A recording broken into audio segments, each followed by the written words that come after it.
Մարտի 1-ի գործով առաջիկայում դատարան կուղարկվի ջերյո մուխատեսակի հատուկ միջոցի կիրառման հետ կապված դրվագը։ Ազգային ժողովի պետական իրավական հարցերի մշտական հանձնաժողովում դատախազության 2025 թվականի գործունեության մասին հաղորդման քննարկման ընթացքում տեղեկացրեց գլխավոր դատախազ Աննա Վարդապետյանը։ Եվրոպական դատարանը կարևոր արձանագրում է անում, ասում է, որ առանց պատշաճ պատրաստվածության ժամկետանց զենքերը առանց սահմանված կարգի կիրառումը առաջացնում է հետևանքներ, որոնց համար պատասխանատու են ոչ միայն ուղիղ կիրառած անձինք, այլև այն անձինք, ովքեր առանց պատշաճ պատրաստվածության թույլ է տվել, որ այս մահաբեր ուժը կիրառվի։ Մենք ունենք դրվագ, որտեղ ունենք տվյալ կոնկրետ անձի կողմից կոնկրետ կրակ արձակելու հրաման տալու մասին, եւ այդ դրվագն էլ իհարկե առանձին որակմամբ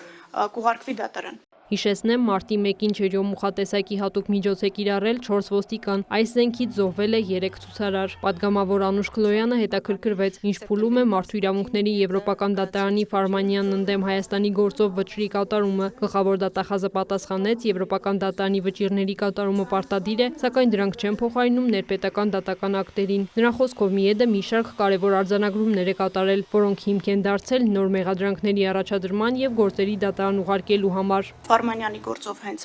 որտեղ դատարանը հստակ արձանագրում է, որ ազատության հրապարակում անցկացած հանրահավաքները եղել են խաղաղ, առանց բռնության հրահրման կամ բռնի գործողությունների որևէ նշանի։ Մինչև 2008 թվականի մարտի 1-ի վաղ առավոտյան ոստիկանության կողմից իրականացված գործողությունը։ Սա ևս կարևոր արձանագրում է ու այս հանգամանքն է, որ դրված է բոլորովին վերջերս դատարան ուղարկված մեր 309 հոդվածի բռնությամբ զուգորդված իշխանական լիազորությունների անցման մեղադրանքի տրամաբանության հիմքում։ Գլխավոր դատախազը անդրադառնալով մարտի 1-ին պաշտոնատար անձանց կողմից բռնությամբ զուգորդված լիազորություններն անցնելու դեպքում վաղեմության ժամկետներ կիրառելու հարցին նշեց, նրանց կողմից բռնությամբ զուգորդված լիազորություններն անցնելու դեպքում առկա է վաղեմության ժամկետի կիրառելու օրենսդրական արգելք։ Մենք գործ ունենք բռնությամբ զուգարտված իշխանությունների լիազորությունների անցման հետ, որը անժամկետ հանցագործություն է։ Հենց դա է պատճառը, որ ոստիկանության բարձրաստիճան պաշտոնատար անձի վերաբերյալ հենց ես ինքս եմ որոշում կայացրել, հիմքում դնելով Եվրոպական դատարանի եւ Վճռաբեկ դատարանի նախադեպային դիրքորոշումները եւ գործը գտնվում է դատարանում։ Խոսքը 2008 թվականի մարտի 1-ի դրությամբ ոստիկանության պետի տեղակալի պաշտոնը զբաղեցրած Սաշա Աֆյանի մասին է։ Նմանատիպ տրամաբանությամբ դատարանում քննվում են նաեւ Վալերի Օսիպյանի, Ռոբերտ Մեքոնյանի դրվագները, իսկ ոստիկանության նախկին բարձրաստիճան պաշտոնյա Հովհաննես Թամամյանին մեղադրանքի առաջադրվել խոշտանգման դրվագով։ Դատարան ուղարկված 4 անձի վերաբերյալ վարույթը դեռևս կհամալրվի նոր մեղադրանքներով, որոնք կվերաբերվեն արդեն պաշտպանության նախարարության բարձրաստիճան պաշտոնատար անձանց, որոնք էլի այս տրամաբանության մեջ օժանդակել են, որպեսզի բանակն օգտագործվի ըստ էության Եվրոպական դատարանի կողմից արձանագրված խաղաղ ցուցարարների դեմ։ Մոնումենտի առանձնատների մասին պատգամավոր Արփինե Դավոյանը նշեց, մոնումենտի առանձնատների օրինականության հարցը իրավապահները սկսել են քննել դեռ 2018 թվականի աշնանը եւ որևէ նորություն այս մասին դեռ հայտնի չէ։ Դատախազը հայտնեց մոնումենտի առանձնատների մասով 2 ուղղությամբ են աշխատանքներ իրականացնում։ Մենք ունենք ապօրինի ծագում ունեցող գույքի բռնագանձման հայցերով դրվագներ, որտեղ որ այդ թվում այս առանձնատները պահանջում ենք որպես ապօրինի գույք։ Եվ մյուս ուղղությունը ճիշտ է 2018 թվականին նախաձեռնված եւ մինչ օրս հակակոռուպցիոն կոմիտեում քննվող վարույթն է, որով մենք այս տարի պլանավորում ենք, որ